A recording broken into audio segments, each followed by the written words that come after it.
Bien, vamos a abrir nuestras Biblias en esta mañana en el pasaje donde queremos meditar, el libro de los Hechos de los Apóstoles. Libro de los Hechos de los Apóstoles, capítulo 2.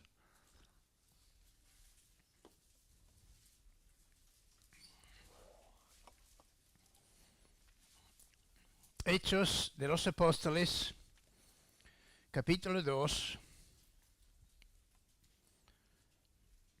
Empezando a leer en el versículo 41 hasta el final del capítulo. Hechos, capítulo 2, versículo 41. Y nos dice así la Escritura. Así que los que recibieron su palabra fueron bautizados, y se añadieron aquel día como 3,000 personas. Y perseveraban en la doctrina de los apóstoles, en la comunión unos con otros, en el partimiento del pan y en las oraciones. Y sobrevino temor a toda persona, y muchas maravillas y señales eran hechas por los apóstoles. Todos los que habían creído estaban juntos, y tenían en común todas las cosas.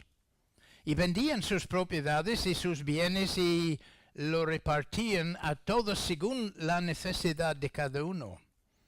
Y perseverando unánimes cada día en el templo, y partiendo el pan en las casas, comían juntos con alegría y sencillez de corazón, alabando a Dios y teniendo favor con todo el pueblo.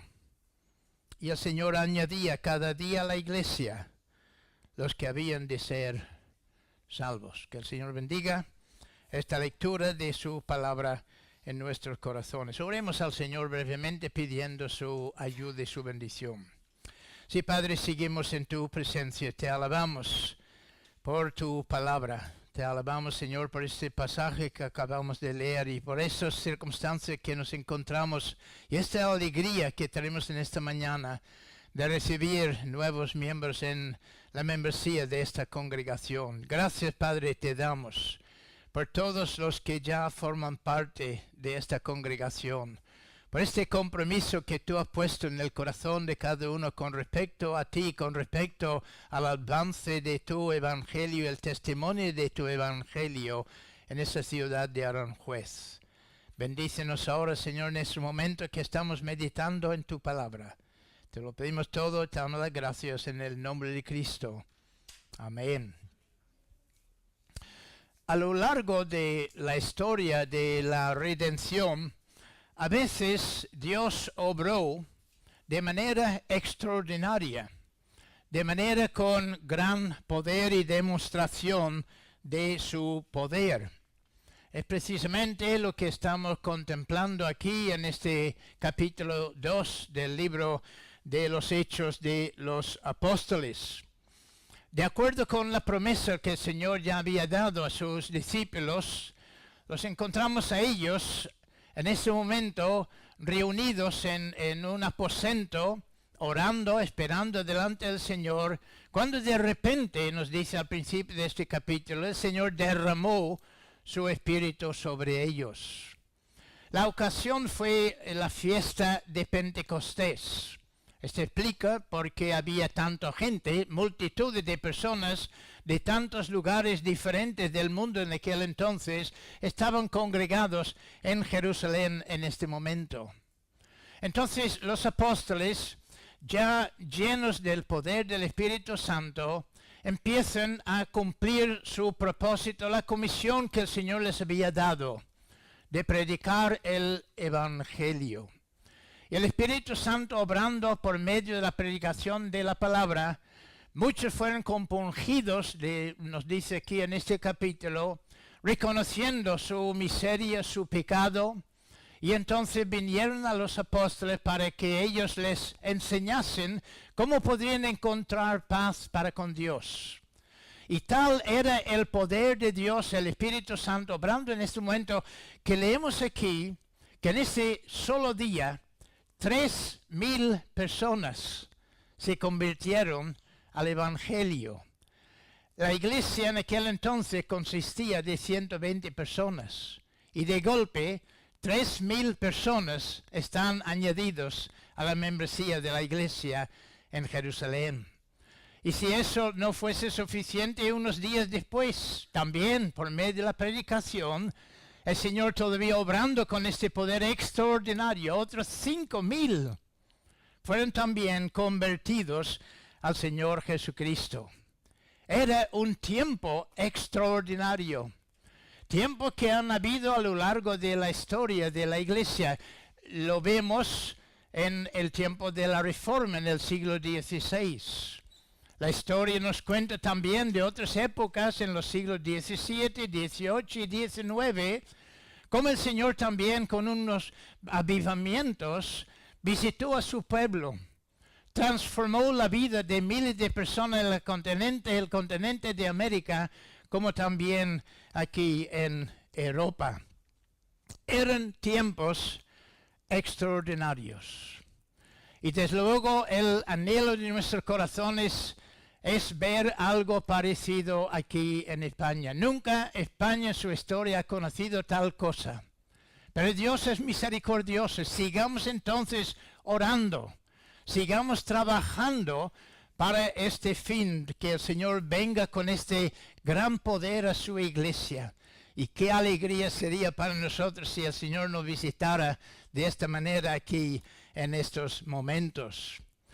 Pero fijaos que en medio de este acontecimiento tan excepcional, tan poderoso, hay algo que se repite y se repetirá hasta que el Señor Jesucristo venga otra vez. Lo tenemos aquí al final del versículo 47. Dice, y el Señor añadía cada día a los que habían de ser salvos. No solo estos momentos excepcionales, con esas demostraciones poderosas de Dios en medio de su pueblo, sino que aquí vemos, y eso es lo que vamos a notar con nuestro primer punto, una regla que está establecida para la iglesia en todo momento de su historia. El Señor añadía a su iglesia los que habían de ser salvos. Para entender esta regla, hay que hacer una distinción entre lo que la Escritura nos enseña con respecto a la iglesia invisible y la iglesia visible. Cuando hablamos de la iglesia invisible y la iglesia visible, no estamos hablando de dos iglesias. Es la misma iglesia, pero con unas distinciones importantes. La iglesia invisible es la que está realmente en primer lugar enfocado aquí cuando dice que el Señor añadía a su iglesia, a esta iglesia que Él conoce, porque la diferencia aquí es en lo que Dios ve y en lo que nosotros vemos. Dios ve su iglesia. Dios ve, y como dice en la carta de Timoteo 2:19, el Señor conoce a los suyos, los conoce en gracia, desde antes de la fundación del mundo, escogiéndonos en el Señor Jesucristo con el propósito que a través de la predicación del Evangelio ellos se arrepentirían, creerían en el Señor Jesucristo. La iglesia invisible está compuesto de todos los auténticos creyentes, todas aquellas personas redimidos por la sangre de Cristo, regenerados por el poder del Espíritu Santo, y no solo los creyentes verdaderos ahora, sino en todos los tiempos, desde el principio del tiempo hasta el final del tiempo. El Señor conoce a los suyos, porque en amor los ha escogido, en amor ha enviado a su Hijo a dar su vida en rescate por ellos, en dar el Espíritu Santo para transformarles en nuevas criaturas. Por lo tanto, la iglesia invisible es la iglesia que está actualmente en este mundo, en todos los lugares de este mundo, pero también que está en el cielo. Y eso es un gran gozo para nosotros, de darnos cuenta de que nosotros estamos también parte de esta iglesia que está ahora en la presencia del Señor. Estos creyentes, hermanos nuestros, que en otras épocas de la historia han luchado su batalla y ahora están glorificados en la presencia del Señor. Pero al mismo tiempo, la Biblia nos habla de la iglesia visible. La iglesia visible es lo que nosotros podemos ver. Pero distinto de la iglesia invisible, la iglesia visible está compuesta de todos aquellos que profesan su fe personalmente en el Señor Jesucristo, que tienen un testimonio de haberse arrepentido de sus pecados, de haber creído en el Señor Jesucristo. Pero hay una diferencia, porque como vemos tanto en nuestra propia experiencia por tristeza, como también en las Escrituras, no todos que profesan o profesaron fe en el Señor Jesucristo pusieron esta fe en sus corazones. El Señor Jesucristo nos habla que en el día del juicio final vendrán delante de Él aquellos que dirán, Señor, Señor, y allí dan su testimonio, su profesión. Y el Señor con tristeza los va a mirar y les va a decir, nunca os conocí. ¿Por qué? Pues porque aunque ellos profesaron con sus bocas esta fe, en sus corazones no lo poseían. Y fijaos que ni siquiera la iglesia primitiva, la iglesia en su infancia tampoco se libró de esto. Porque claramente vemos que todos los que están allí, 120 que están allí en Jerusalén, estos números están añadidos a ellos. La iglesia va extendiéndose a partir de este momento por todo el mundo. Pero no nos dice también la Escritura de aquellos que habiendo profesado su fe, sin embargo no eran auténticos creyentes. Es el caso de un tal Demas, que dice que abandonó el Evangelio porque amaba más al mundo. El caso de un tal Simón, el caso de un tal Alejandro, el caso de uno de los mismos apóstoles, Judas Iscariote. Y hermanos, en la luz de esto es que la Escritura nos exhorta a pensar solemnemente, y no solo pensar, sino hacer un autoexamen de nuestros corazones, no ahora, sino continuamente. Como dice el apóstol Pablo escribiendo su segunda carta a Corintios, capítulo 13, versículo 5, examinaos a vosotros mismos si estáis en la fe, probaos a vosotros mismos. Pablo escribiendo a los romanos dice que el auténtico creyente tiene el testimonio del Espíritu Santo con su espíritu de que es hijo de Dios. Y eso es lo que debemos buscar en todo momento, cada día en nuestras vidas, buscando nuestros corazones, sabiendo que engañoso es el corazón más que todas las cosas, como dice el Señor a través de Jeremías. Pero ¿cómo podemos estar seguros que no estamos engañados por el diablo, por nosotros mismos? Pues teniendo precisamente el testimonio del Espíritu Santo. ¿Y qué es este testimonio del Espíritu Santo? Pues es lo que leemos en las Escrituras. Si alguno está en Cristo, nueva criatura es. Las cosas viejas pasaron y aquí todos son hechos nuevos. En otras palabras, tenemos el Espíritu Santo testificando con nosotros de que ya no somos como éramos antes. Lo que antes amábamos, ahora odiamos. Lo que ahora deseamos es lo que era extraño para nosotros antes. ¿Por qué? Porque ha habido un cambio. Vemos el Espíritu Santo, hay un deseo en nuestros corazones. El deseo de venir a la palabra de Dios, el deseo de escuchar al Señor hablarnos, poner a veces su dedo en una llaga, en algo que está en contra de su voluntad, despertándonos, obrando en nosotros, corrigiéndonos. En eso tenemos la evidencia de que pertenecemos a la iglesia invisible. Por otro lado, de esta regla, aprendemos que cada creyente debe declarar públicamente en una iglesia local su fe en el Señor Jesucristo. El Nuevo Testamento no reconoce creyentes secretos, creyentes desconocidos, sino que cada persona que es verdaderamente creyente, que tiene el testimonio del nuevo nacimiento, tiene un deseo de formar parte de la iglesia, de este cuerpo de Cristo, en una iglesia local. A lo largo de mi ministerio, yo he conocido a personas que han resistido esta enseñanza de la Escritura, que dicen, no, yo no quiero nada de membresía en una iglesia local.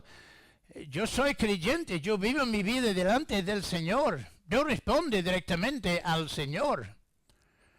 Hoy día eso es cada vez más fácil, ¿verdad? Porque a través del Internet tenemos tantas predicaciones y hay tantos creyentes que van libres, pastoreándose a sí mismos, determinando lo que ellos quieren escuchar, lo que ellos quieren recibir de enseñanza.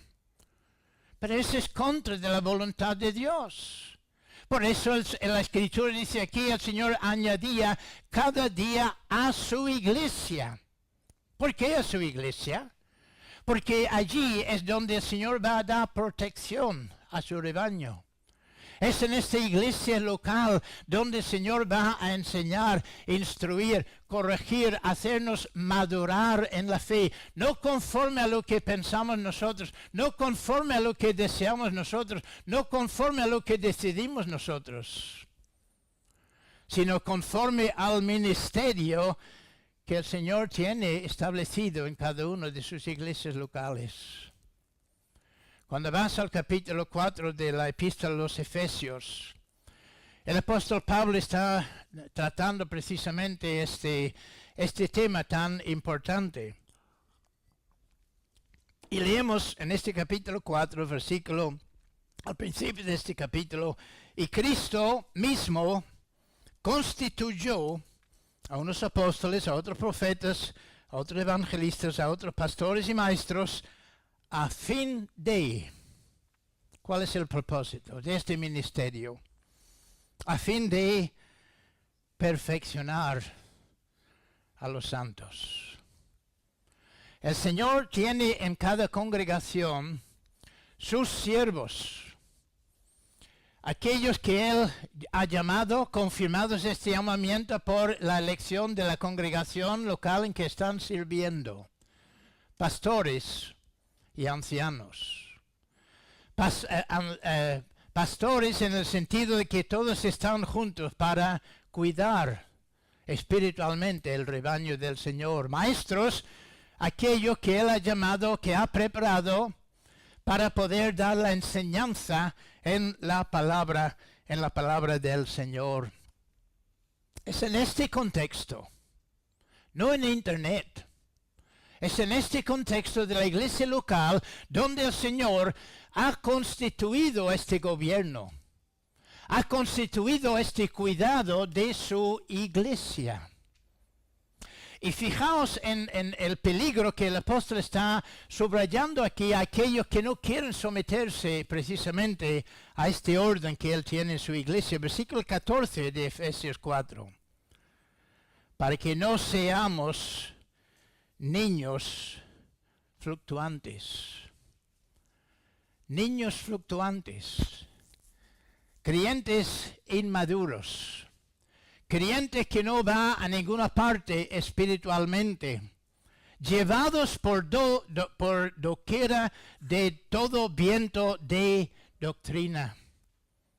Creyentes confusos, saltando de un sitio a otro, escuchando para acá y para allá lo que les sale, lo que les interesa en un momento, luego la semana que viene cambia de interés, están empezando otra cosa y su vida es una pura confusión. ¿Y cuál es el resultado de todo eso? Llevados por doquier de todo viento de doctrina, por estratagema de hombres que para engañar emplean astucia las artimañas del error. Es por esto que nosotros como creyentes declaramos públicamente nuestra fe en el Señor Jesucristo en el contexto de una iglesia local que el Señor mismo ha constituido para estar bajo su cuidado en este contexto bíblico.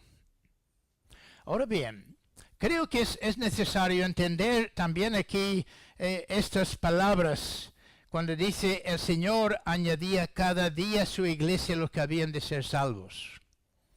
Otras traducciones que encontramos en otras versiones de la Biblia es que el Señor añadía cada día a los salvos o a los que están siendo salvos.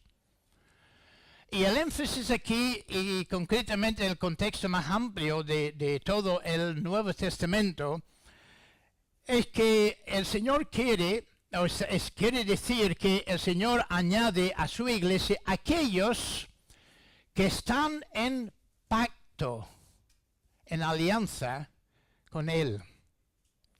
Eso es el tema central de toda la Escritura y muy enfático en el Nuevo Testamento.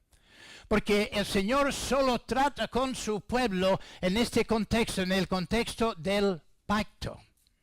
El pacto de la misericordia que viene desde antes de la fundación del mundo, pero ya llevado a la práctica en el tiempo, es el pacto de la gracia del Señor. El Señor en gracia obrando en la vida de personas que solamente merecen su ira, su rechazo, su eterna condenación. Pero como dice la Escritura, Dios es lento para la ira y grande misericordia, y en ese propósito que Él ha tenido desde antes de la fundación del mundo, Él determina obrar en la vida de aquellos que Él tiene escogido para vida eterna. Y por medio de su Espíritu los llama de manera que ellos quieren arrepentirse, quieren creer en Él, quieren obedecerle, quieren andar en conformidad a su santa voluntad. Este pacto, como cualquier pacto o como acuerdo, porque un pacto es un acuerdo entre los partidos, en ese caso entre el Señor y nuestro representante, el Señor Jesucristo. Y este pacto es sellado, en primer lugar, con la sangre de nuestro representante, quien tomando nuestro lugar, murió, como dice la Escritura, el justo por los injustos, para llevarnos a Dios. Pero también en cuanto a lo que es el orden dentro de la iglesia, este pacto está también confirmado por los sacramentos, tanto del bautismo como de la Santa Cena. Y eso es el medio por el cual nosotros entramos, confirmando este pacto en nuestro bautismo, profesando nuestra fe, entramos en la iglesia visible, formamos parte de este cuerpo de la iglesia local. Y la Escritura dice aquí, puede ser algo controversial, pero es lo que entendemos, lo que enseñamos. Que no solo son los creyentes, los padres creyentes que están bautizados y entran sí en la iglesia, sino también junto con sus hijos. Y lo que hemos presenciado aquí hoy es la confirmación de esto. Porque Eduardo no fue bautizado hoy, fue bautizado hace ya mucho tiempo, cuando era un bebé. Recibió la señal del pacto en aquel entonces, pero esta señal solo hoy tiene validez. ¿Por qué? Porque ya no depende de la fe de sus padres, sino él mismo, delante de esta congregación, ha confesado personalmente, declarando su fe personal en el Señor Jesucristo. Por eso la profesión y confirmación pública de la fe en este contexto es tan importante. Nadie es recibido en la membresía comulgante de la iglesia que no cree en Cristo como su Salvador personal. Y aunque en este caso, como hemos visto, de los niños, ellos reciben la señal externa del pacto en su bautismo. Pero no por esto son automáticamente creyentes, hijos de Dios. Y por lo tanto, sí, miembros de la iglesia lo son, pero no miembros comulgantes, hasta que ellos personalmente, como en el caso de Eduardo, profesan personalmente su fe en el Señor Jesucristo. En segundo lugar, aquí en este pasaje que hemos leído, hay un razonamiento expresado claramente en los versículos 44 al 47.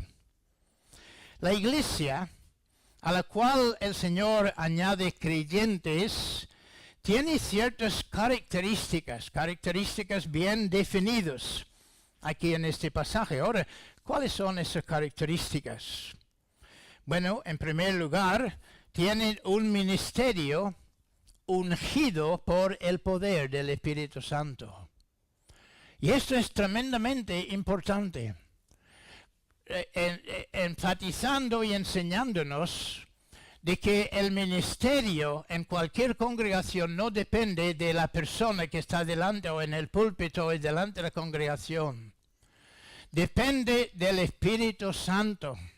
Depende de la unción del Espíritu Santo sobre el quien está enseñando y predicando la palabra del Señor. Algo tremendamente enfatizado en este libro de Hechos de los Apóstoles.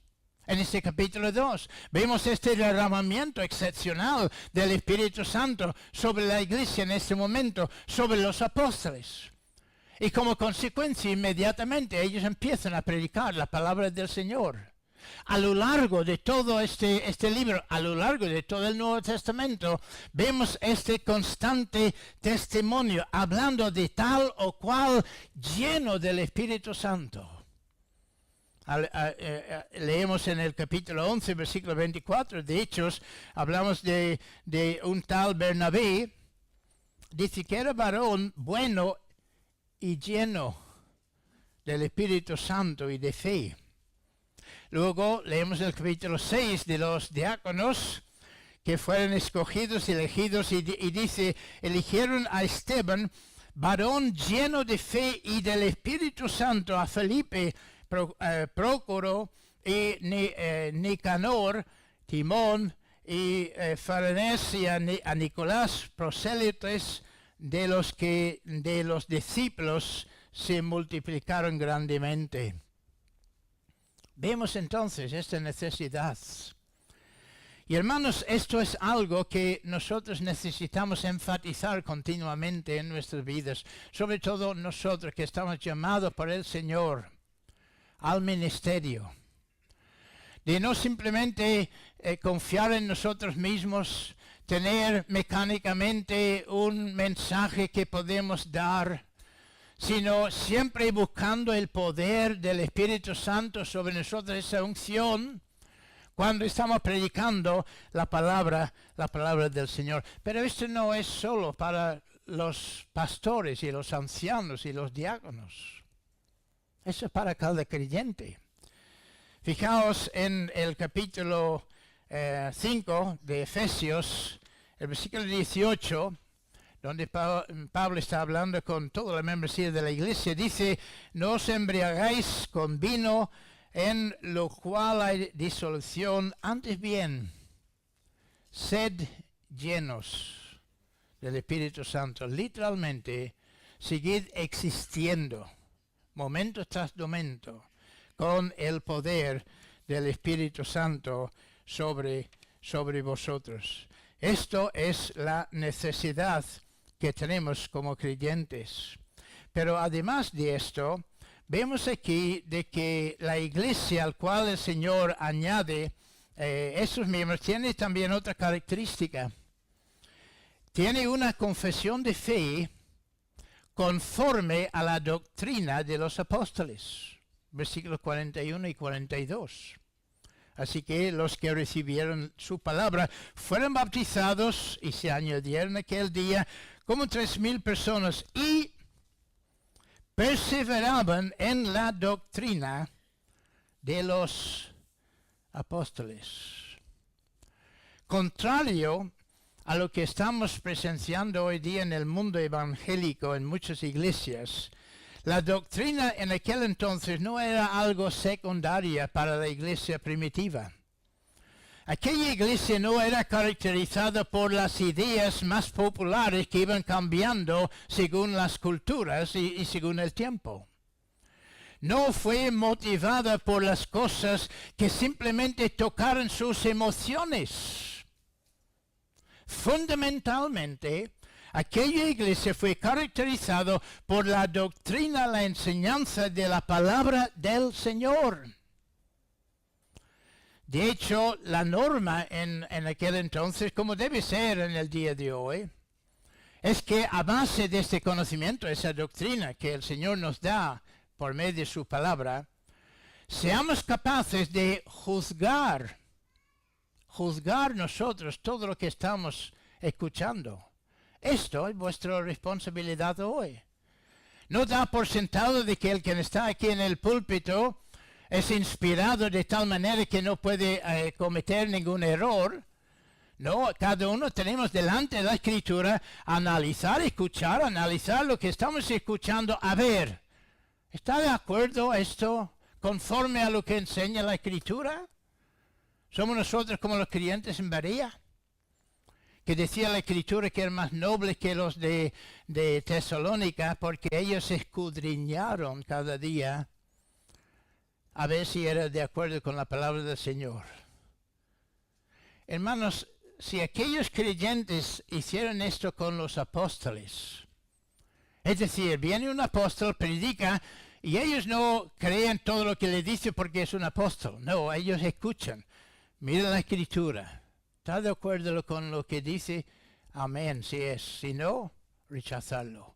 ¿Cuánto más nosotros en este tiempo? Cuando no somos apóstoles, necesitamos que el Señor nos dé, por lo tanto, este discernimiento. La iglesia a la cual el Señor añadía almas cada día tiene también una comunión conforme a las Escrituras. Versículo 42. Y perseveraban en la comunión unos con otros. Esta palabra comunión es muy interesante, porque está compuesto realmente de dos palabras. Comunión. La comunión que tenemos está basado en nuestra unión, en primer lugar, con Cristo. Por gracia estamos unidos con Cristo. Si yo, por la gracia del Señor, estoy unido con Cristo, estoy disfrutando de la vida espiritual de Cristo en mi vida, y tú también estás unido con Cristo, y está disfrutando de la vida espiritual de Cristo, tenemos algo en común. Tenemos una fe en común, tenemos una enseñanza en común, tenemos una experiencia en común. Es por esto, hermanos, que muchas veces nos encontramos mejor en la compañía del pueblo de Dios que entre nuestros propios familiares que no son creyentes. Nos encontramos más identificados con esas personas.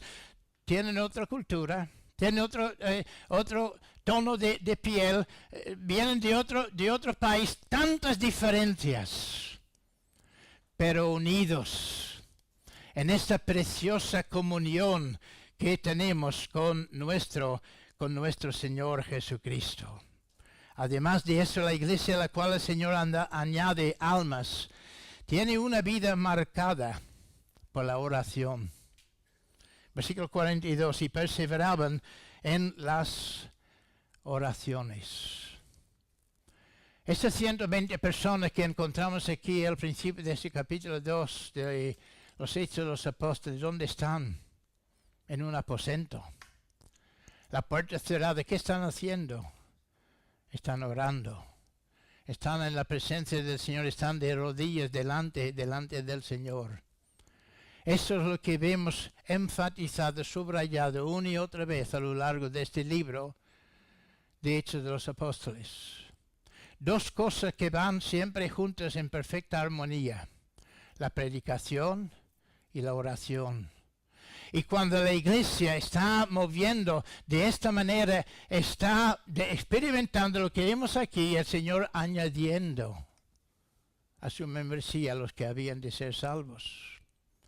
Hermanos, la oración es imposible enfatizar la importancia que tiene.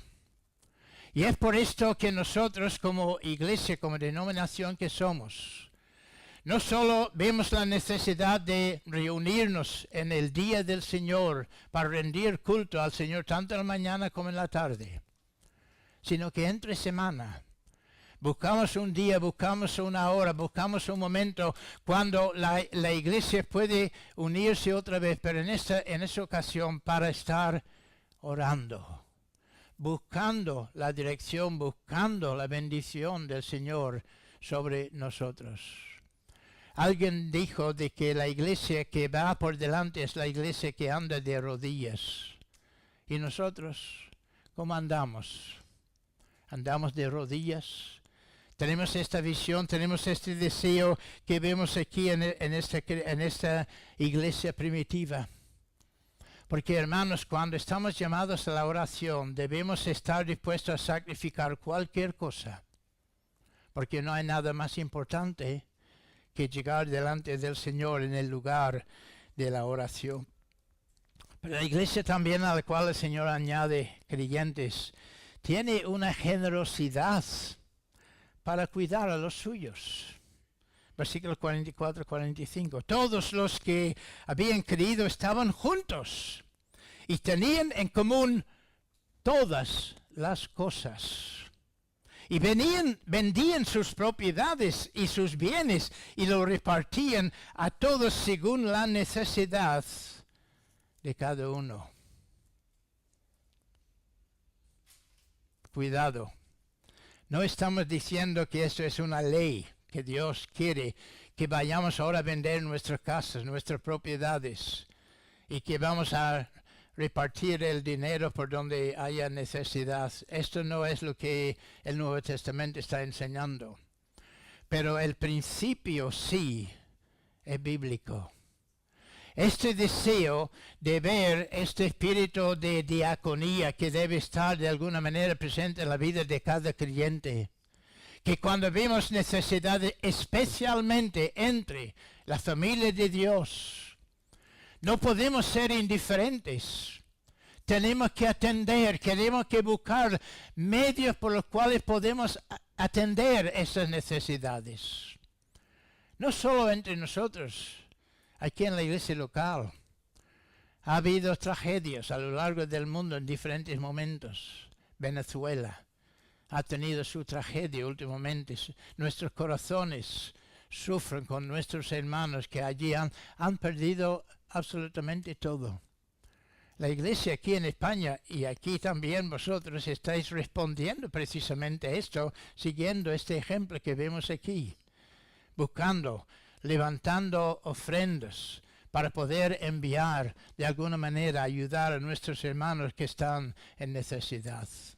Pero también enseñando otra cosa, de que dentro de los privilegios y responsabilidades que tenemos en la iglesia local, tenemos el privilegio de traer nuestros diezmos y ofrendas.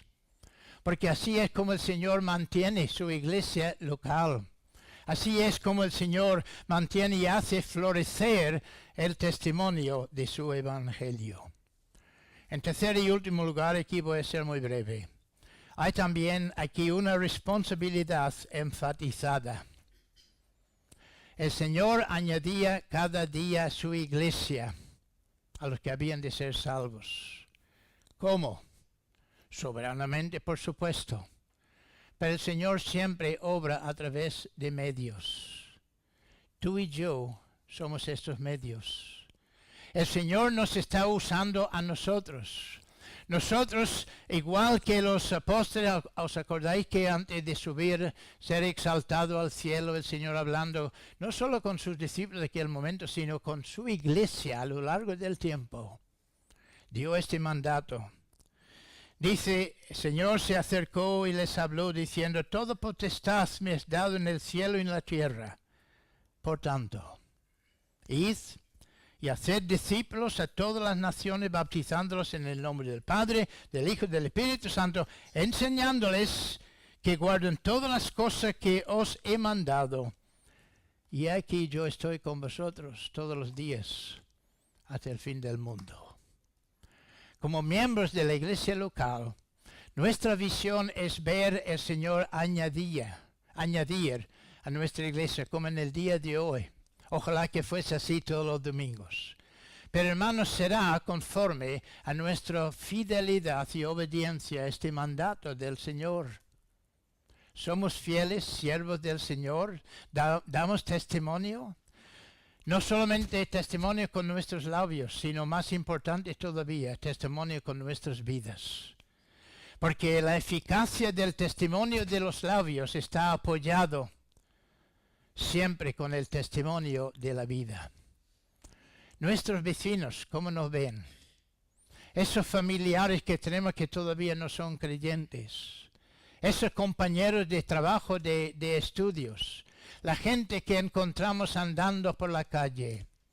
¿Cómo van a escuchar si nosotros no seamos voceros de Dios para ellos? Si nosotros no seamos esos embajadores en nombre de Cristo, para que ellos también sean reconciliados para con Dios. Esto, Eduardo, es tu responsabilidad, pero es la responsabilidad de cada uno de nosotros, creyentes aquí.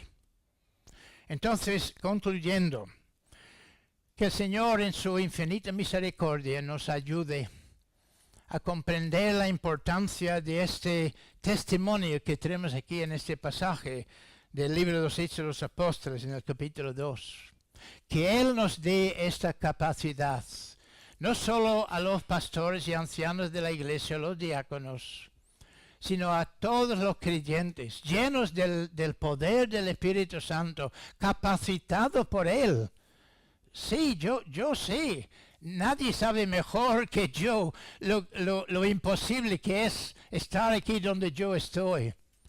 Pero el Espíritu Santo da la capacidad. Y da la capacidad a ti para que tú seas este testimonio, esta luz que ha de alumbrar en este lugar donde tú estás, con el fin de que el Señor bendiga este testimonio tuyo, esta predicación del Evangelio, con el fin de que aquí en esta congregación el Señor añade a los que han de ser salvos por su soberana gracia. Que el Señor bendiga su palabra. Amén.